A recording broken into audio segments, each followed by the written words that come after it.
Hey, welcome to Man Mondays. And obviously I am not a man. And I'm here with Chris again. I introduced him when we first started this. He is the best sport to do these man-to-mans. I think it's always kind of hard going in, but don't you always leave feeling like a little strengthened from the other? Yes, it's good to talk with people. The more I talk to these different men that we've picked or chosen it, I learn more about them, but then it also helps me go, hey, there's people that have a lot of the same thoughts, feelings, and things that are going on in their head too. Yeah, so Chris is the interviewee or interviewer, but today he's going to be the interviewee because I was realizing Chris has quite the story or journey that a lot of other men can relate to. So I just wanted him to kind of share some of his past experiences and ideas growing up about masculinity, I guess, or what a man should be. It's I was thinking about that. It is growing up, at least in my life where I grew up, I feel like it was, you had to be tough. You couldn't show emotion unless it was trying to be dominant or aggressive, and you definitely didn't show any vulnerability or weakness to anybody, and you had to just kick butt all the time. Mm-hmm. And then as life has gone on, and then kind of fast forwarding, I mean, I thought I had pretty good, things were going good, life was good, but I always thought that people, or as a man, like I'd hear somebody talk about something and I would just think, oh, they're just being weak, or they're just being wimpy, or they're tough enough. Yeah, I think I remember talking with Sean about that once. And Sean had the same mentality. And I was like, yeah, exactly. But then with things that have transpired, so in the last few years, I've had a lot of stuff go on. We all have, but a lot of stuff. My grandma, who's the rock of our family, passed away, and then not too long after, my dad, who'd fought through cancer. Actually, back up. My brother, just strangely, a year older than me, he died, and then 3 months later, my dad passed away. All within a really short period of time, and then not too long after that, or actually, not too long after that, I then, in a business that I own, kind of lost it, not because of my own, but things that had happened and transpired, and where I ended up losing it based on somebody else. And then, to make things even harder and tougher, Sean passed away. And that was probably maybe 6 or 8 months after all of these things. So I started. Well, and I dare say that a lot of people probably would have thought, because of the circumstances, that you would have been struggling more than Sean at the time, because of circumstances that happened, right? Probably, yeah. And so I think that hit all of us pretty hard. So. And to speak to that, back to my family, the reason it was hard is my grandma, dad, brother, that's pretty much the only family I had. And my mom, they're all gone. My mom is still alive, but I don't have a relationship with her. She stepped out probably when I was in high school, 14, 15, and we don't have a relationship to this day, which is kind of sad. Which, to be honest, the woman is kind of that place for the boy or the man that kind of softens and says, you can be real with me. Yeah. Where you didn't have that, so it was double, like the pain of like, where is my outlet, right? For sure. I don't blame my dad. He did the best that he could with being a guy from an era that was even more that you don't talk about stuff, you just keep moving forward. He wasn't one of the he did a lot of awesome things. He wasn't a warm fuzzy like, come talk to me if you're hurting. He wasn't a chatting guy, but he showed up. He was always there. He came to everything. And that was the way he could do it. But you don't know that when you're growing up and you get older, and so those things cause us to build walls and feel like we're on an island by ourselves, and make us feel like we have to just be tough and we can't be vulnerable. We can't, because if we do, then the whole world's going to implode if you start sharing the way you actually really feel sometimes. So one thing that hit, I think, our family really hard was at Matt's funeral, which is Chris's brother. We were all kind of waiting because his mom said she was on her way, but time went on and we waited, and then we finally went on with the funeral, and she wasn't able to show up.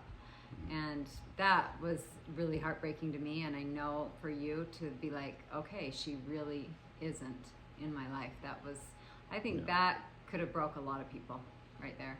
just to know that. Yeah, it was hard. It was hard, especially because for my brother, you know, he wanted to have a relationship with her too, and she just wasn't available, Yeah, it and wasn't she couldn't for even lack do it when of he was trying, gone. right? Yeah.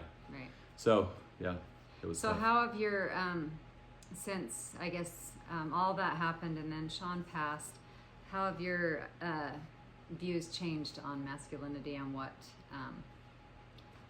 maybe you need is important to have as a man? I think it's changed a lot. It's you know there's been some pretty rough times, and I've never been a person that was really ever depressed in my life. No matter how, if I had bad situations or whatever, I was just always looking for the next. How can I fix this problem? How can I keep moving forward? But you know, after Sean, and you know, and at different times before he passed, talking to him and stuff, I was pretty.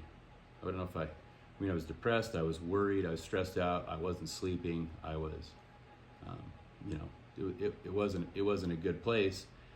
But to see him do that, see probably him put that, a bit of scare in you, yeah, like, oh my yeah, gosh, then, I could be on that path. For sure. Right? And so then I, you know, and there's a lot of people that think, geez, maybe the world would be better if I just wasn't here, or and I've thought that many times, you know, recently. But one of the challenges too that is, as a man, you feel like, I've said it before, I feel like my only purpose here was to provide for my family, and I have 5 kids, and a safe place, and give them everything that they need. And then when that wasn't happening, I thought at that point before my whole business thing was like, hey, things are going great. I'm in good position. Everything's moving. This is 20 years from now, I'll sell it all and be set, and you know, or 10 years from now, or 15 years, and it was going good. And then all of a sudden, it's just gone. And then my whole identity as a man is like, what good are you? You're worthless now that you're not even providing what you're supposed to be here for. And then you know?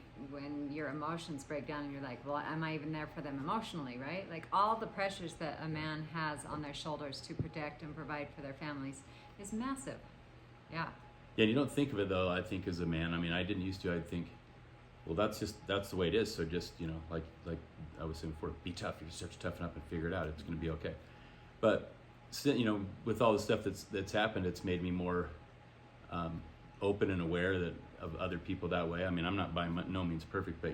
Well, that's exactly what I was going to say. Chris is the most loyal person anyone could ever know.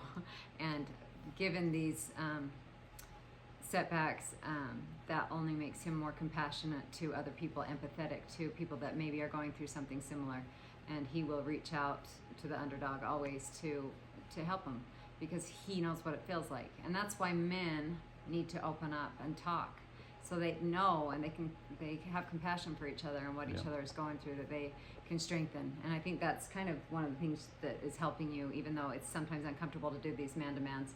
Yeah. But you do walk away feeling, okay, I'm not in this alone. Like every man has their challenges, no matter what they are. Yep. And we need to break that stigma and provide support for the men to open up and to be vulnerable. Yeah.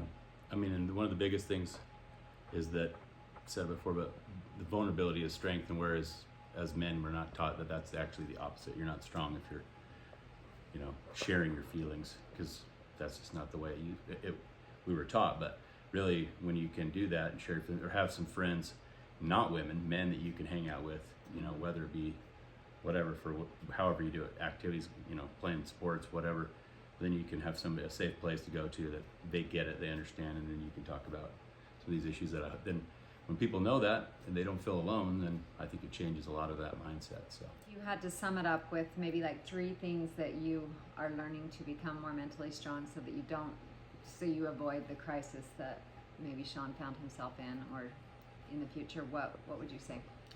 I'd say, first, vulnerability is strength. So don't be afraid to share your feelings, you know, open up to somebody, which would then tie into second, would be, you know, get help, whether it's professional, create a community or a network of friends, family, people that you can talk to, that you can, you know, share whatever these feelings are, whatever's hard with you. And like mentors, even have a mentor, which is something I didn't really ever think of or have. And as I've gotten older, I think I have some people that are like that I looked up to in my life. And third, you know, give back. Go serve others. Every time you're giving back to somebody else, you feel better. You forget about your problems, and it builds strength inside. And just like a lot of, if not all of the guys that we've interviewed so far, GB, Hunter, like Andy, we talked with him, and he coached basketball. Matt Russell does the same. All of these guys are doing something, whether in Craig, Polly, whether it's they find a purpose. They find something besides their job and their family that they can give back to. Outside of themselves. Outside, and even that we did a. Craig actually was a great example. He set up doing a pickleball. We used to, Tuesdays we'd all get together and play pickleball, just for no other reason than to have a place to go to hang out for an hour on a Tuesday, stuff like that. So love it. Those are the things I'd say that are good. Okay, well, thank you so much for being here and being vulnerable and willing to share. You're welcome. I love these. I bet you do. Thanks.